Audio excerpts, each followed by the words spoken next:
Պարոն նախագահ, վերադառնալով ներքաղաքական օրակարգերին, հաշվարկել եք արդյոք այս իրավիճակում արդյոք նման սցենար, որ Հայաստան դաշինքը կշարունակի պայմանների լեզվով խոսել։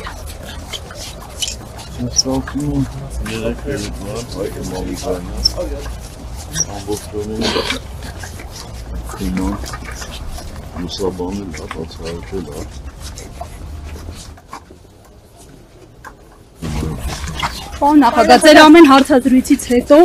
ոչ միայն ԿՊ-ի քննադատությանն են ընկնդիր եւ ականատես լինում, այլև իրենց ընդդիմադիր, այսպես ասած,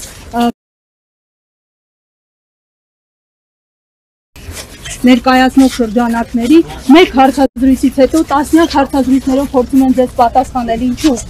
ինչու ձեզ, արդյոք այս ամենը քաղաքական մանիպուլյացիա է։ Ձեզ համար է դա լավ, թեմա է էլի, դրեք։ Բայց սա քաղաքական մանիպուլյացիա կարող է համարվել, պարոն Սարգսյան, ի սկզբանե դատապարտված չի այս գործընթացը, պարոն Ի սկզբանե դատապարտված չի այս գործընթացը, երբ 36 պատգամավորներ չկան, առնվազն 54 ինչպես եք պատկերացնում, պարզ մաթեմատիկական հաշվարկ է։ Գիտեք ես ինչից եմ զարմանում, որ լրագրողը, որ թեմայով հետաքրքրվում է, որ շատ չի հետևում տարբեր մարդկանց բացատրությունների։ Եթե օրինակ դուք երեք լսածոն էիք Հայկի Մամիջյանը, այդ հարցը չէիք տա, 36-ը ինչ կապ ունի, մեզ 54 հատեց, 36 չի պետք։ 36 նախնական գործընթացը սկսվել։ Ոչ, գործընթացը արդեն սկսված է, վաղուց սկսված է։ 36 պատգամավոր դրել եք շնորհակալությունը, պարոն Սարգսյան։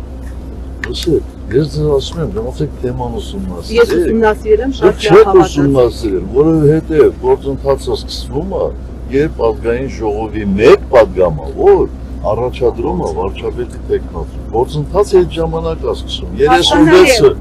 Բայց նիստերի դահլիճ բերելու համար 36 մարդու ստորագրություն է, պարոն նախագահ։ Ասեցինք, որ նիստերի դահլիճ բերելու ենք, երբ ունենանք 54, 36-ը կապ չունի, վատ թիվ եք ասում 36-ը։